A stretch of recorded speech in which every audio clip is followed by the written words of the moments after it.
गांव में एक छोटे से घर में माया रहती थी। वह बहुत सुंदर थी, लेकिन उसके चेहरे पर एक गहरा दुख था। उसका पति एक दुर्घटना में मरा था और माया अकेले अपने बेटे की परवरिश कर रही थी। उसकी आत्मा में एक अजीब सी तन्हाई थी।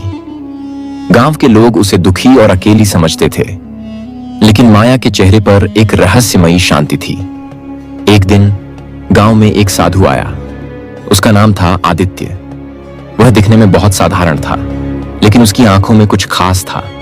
वह हमेशा एक गहरे रंग के वस्त्र पहनकर गांव के मंदिर में बैठा रहता। उसकी आंखों में गहरी तात्विकता और एक अजीब सी आभा थी जो माया को आकर्षित करती थी। माया के मन में यह सवाल उठता, यह साधु क्या चाहता है? उसके पास कोई उद्देश्य है या वह बस एक साधु की तरह यहां बैठा रहता है? एक दिन माया मंदिर में पूजा करने गई, जहां उसे आदित्य बैठे हुए दिखे। वह धीरे धीरे उनके पास गई और उनसे कहा, तुम्हारा चेहरा कुछ अजीब सा लगता है साधु। क्या तुम सच में एक साधु हो या कोई और छिपा हुआ रूप है तुम्हारा? आदित्य मुस्कुराए और बोले, जिसे तुम साधु समझ रही हो वह एक साधारण व्यक्ति का रूप है, लेकिन जो अंदर है वही असली साधु है।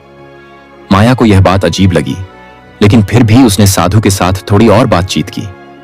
समय के साथ माया और आदित्य की मुलाकातें बढ़ने लगीं। वह माया को तंत्र मंत्र और योग की विधियां सिखाने लगा। माया को उसकी बातें बहुत प्रभावित करने लगीं और धीरे धीरे वह आदित्य के प्रति आकर्षित होने लगी।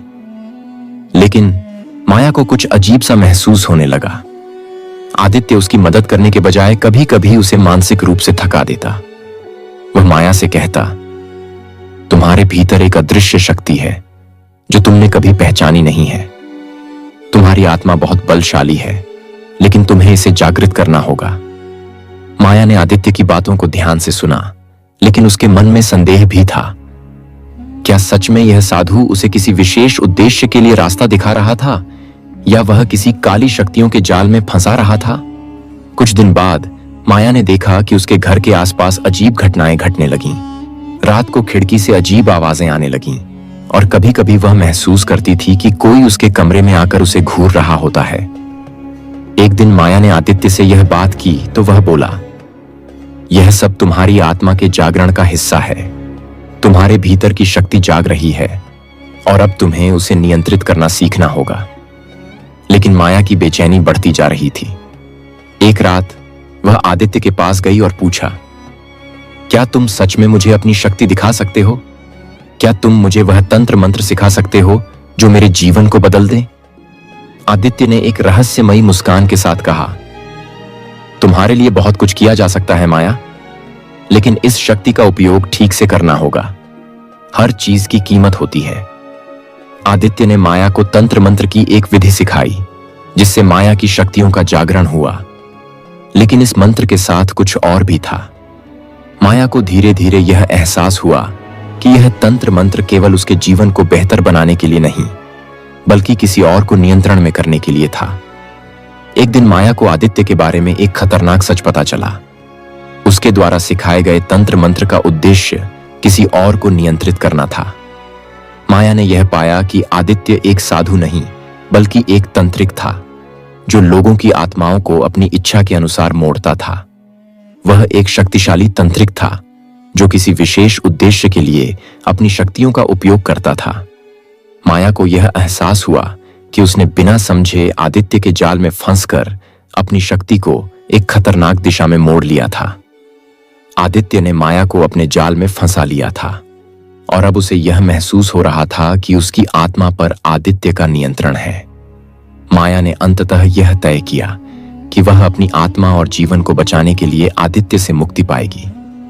माया ने आदित्य के जाल से निकलने का प्रयास किया। वह अपनी शक्ति को नियंत्रित करना सीख रही थी और एक दिन आदित्य के सामने खड़ी हो गई।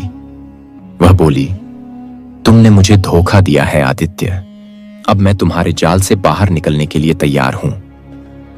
आदित्य का चेहरा गंभीर हो गया। वह जानता था कि माया ने अब उसकी पूरी सच्चाई समझ ली थी और वह उसे नियंत्रित नहीं कर सकता था। तुम मुझे नहीं हरा सकती माया, मैं तुमसे कहीं ज्यादा शक्तिशाली हूं, उसने कहा। लेकिन माया ने एक मजबूत निर्णय लिया।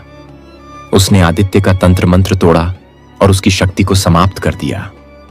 वह अंततः अपने आत्मविश्वास और शक्ति को पहचानने में सफल हो गई और आदित्य को उसकी साजिश में पराजित कर दिया। यह कहानी हमें यह सिखाती है कि कभी भी किसी बाहरी शक्ति पर निर्भर न रहें। जीवन की सच्चाई को पहचानने और अपने आत्मविश्वास से अपनी शक्ति को जागृत करने की आवश्यकता है। माया ने अपने अंदर की शक्ति को पहचाना और तंत्र मंत्र से जुड़े झूठे रास्तों से बाहर निकलकर अपने जीवन को सही दिशा दी।